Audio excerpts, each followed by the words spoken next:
Assalamualaikum warahmatullahi wabarakatuh. Di sini saya akan menyampaikan materi tentang mempertahankan kemerdekaan Indonesia. Nama saya Rista Wulandari dari kelas 11 IPA 3. Latar belakangnya, Afni datang ke Indonesia membawa Nica untuk menjajah kembali negara Indonesia. Cara mempertahankan: 1. Cara militer, 2. Cara diplomasi. Pihak sekutu sering menunjukkan sikap yang tidak menghormati kedaulatan bangsa Indonesia, memicu ketegangan dan berujung pada terjadinya insiden di daerah di Indonesia, seperti Surabaya, Sukabumi, Medan, Ambarawa, Manado, dan Bandung.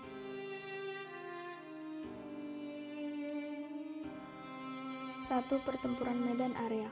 Dimulai ketika Sekutu dan Nica mempersiapkan para bekas tawanan perang serta membentuk Medan Batalion.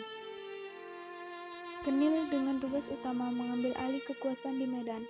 Hal ini menimbulkan konflik dengan TKR dan Barisan Pemuda Indonesia. 2. Jawa Tengah. Kemarahan pihak Indonesia muncul ketika Nica mempersenjatai para bekas tawanan perang yang berada di Ambarawa dan Magelang. Konflik bersenjata terjadi antara tentara Sekutu dan TKR. Pertempuran berhenti namun terus berlanjut karena Sekutu melanggar perjanjian dengan menambah jumlah pasukan di Magelang, dipimpin oleh Sudirman, dan berakhir kemenangan di pihak Indonesia. 3. Manado. Tentara Sekutu membawa Nica ke Manado yang bermaksud menegakkan kembali pemerintahan di kota Manado, dan pengumuman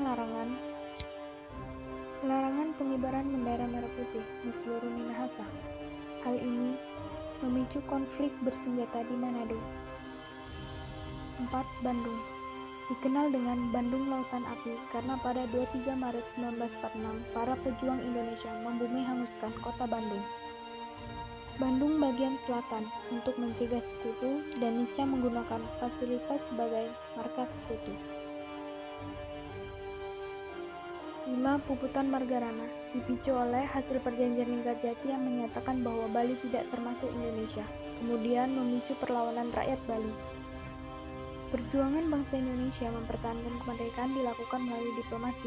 Diplomasi pertama-tama dilakukan dengan mencari dukungan internasional dan perjanjian-perjanjian. Pertama, Perjanjian Linggarjati. Isinya, Belanda mengakui secara de facto Republik Indonesia dengan wilayah kekuasaan meliputi Sumatera, Jawa, dan Madura. Republik Indonesia dan Belanda akan bekerja sama dalam membentuk RIS.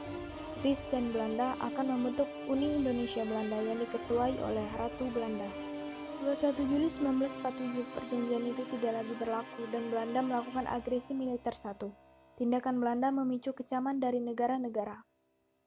Negara tersebut merekomendasikan agar masalah Indonesia dibahas dalam pertemuan Dewan Keamanan PBB, dan kemudian dibentuk KTN. Atas usul KTN, perundingan antar Belanda dan Indonesia diadakan di atas kapal Angkatan Laut AS yang bernama USS Renville, kemudian disebut Perjanjian Renville. 2. Perjanjian Renville. Isinya, menyetujui dibentuknya negara Indonesia Serikat. Belanda bebas membentuk negara-negara federal di daerah yang didudukinya. Pemerintah Indonesia bersedia menarik pasukannya serta mengosongkan daerah-daerah di belakang garis Van Mook untuk kemudian masuk ke wilayah Indonesia.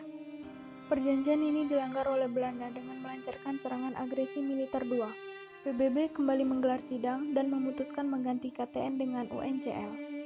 3. Perjanjian Romroyen. UNCL berhasil membawa kembali Belanda dan Indonesia ke meja perundingan yang kemudian menghasilkan Perjanjian Romroyen.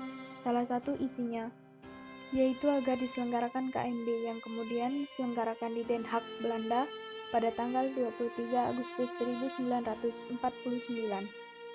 Hasil utamanya, Belanda menyerahkan kedaulatan kepada RIS pada akhir bulan Desember. Diputuskan persetujuan pokok terkait keuangan, ekonomi, dan sosial budaya.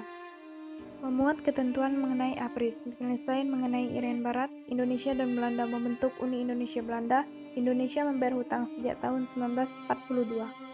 Muhammad Hatta berangkat ke Belanda memimpin delegasi RIS. Misi utamanya menandatangani naskah pengakuan kedaulatan dari pemerintah Belanda, baik di Belanda maupun di Indonesia. Setelah penandatanganan, Presiden Soekarno kembali ke Jakarta untuk memangku jabatan baru sebagai Presiden Republik Indonesia Serikat. Demikian yang dapat saya sampaikan. Saya mohon maaf apabila terdapat banyak kesalahan dalam penyampaian materi. Saya akhiri, wassalamualaikum warahmatullahi wabarakatuh.